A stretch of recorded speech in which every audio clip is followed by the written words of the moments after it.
কাচকি মাছ রান্না করার প্রধান ট্রিক্স হলো এটিতে ভালোভাবে সব মশলাগুলো একসাথে মাখিয়ে বসিয়ে রান্না করতে হয়, তাহলে আর মাছগুলো ভেঙে যায় না। কাচকি মাছ রান্না করার জন্য আমরা এখানে কাচকি মাছের সাথে দিয়ে দিয়েছি পেঁয়াজ কুচি, আদা রসুন পেঁয়াজ পেস্ট, হলুদ গুঁড়ো, মরিচ গুঁড়ো, ধনিয়া গুঁড়ো, জিরে গুঁড়ো এবং সাথে কিছু টমেটোটা অবশ্যই দেওয়ার চেষ্টা করবেন, কারণ টমেটো স্বাদ বাড়িয়ে দেয়।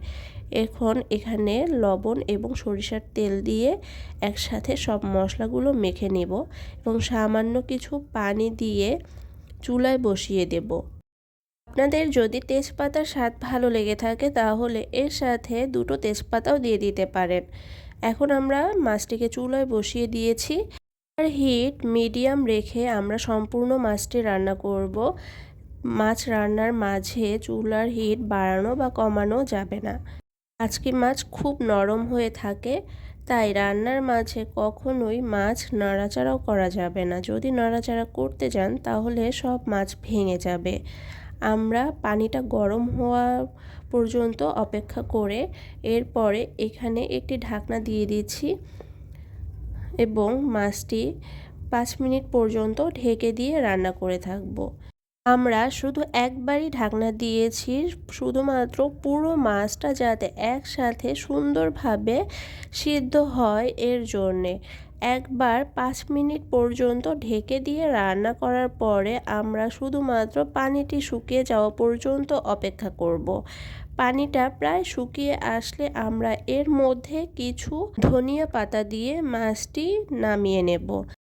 আমি আমার চ্যানেলে প্রতিদিনের ঘরোয়া আয়োজনগুলো শেয়ার করে থাকি। যদি আপনাদের আমার রেসিপিগুলো ভালো লেগে থাকে তাহলে অবশ্যই লাইক, কমেন্ট, শেয়ার এবং সাবস্ক্রাইব করে আমার পাশে থাকবেন। ধন্যবাদ সবাইকে এতক্ষণ মনোযোগ দিয়ে আমার কথাগুলো শোনার জন্যে। দেখতেই পাচ্ছেন আমাদের মাছটি প্রায় রান্না হয়ে এসেছে। এই পর্যায়ে আমরা কিছু ধনিয়া কুচি দিয়ে দিয়েছি এবং মাছটি আমরা এখন নামিয়ে পরিবেশন করে ফেলব। আশা করছি আপনারা সহজেই বুঝতে পেরেছেন কিভাবে এই কাচকি মাছটি রান্না করতে হয়। আমার কিন্তু এই রেসিপিটি খুব ভালো লাগে এবং হ্যাঁ, আপনারা দেখেছেন এই মাছটিতে আমি সরিষার তেল ব্যবহার করেছি। আপনারাও চেষ্টা করবেন এখানে সরিষার তেল দিয়েই রান্না করতে, কারণ সরিষার তেলে এই রান্নাটি অসাধারণ হয়। আমার চ্যানেল দেশি স্টাইল কুক, মানে সম্পূর্ণ দেশি স্বাদে ইজি রান্নার রেসিপি।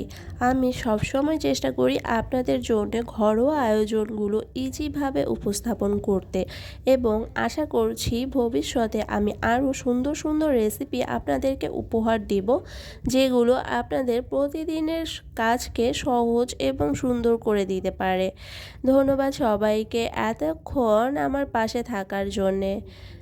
আল্লাহ হাফেজ, ভালো থাকবেন সবাই।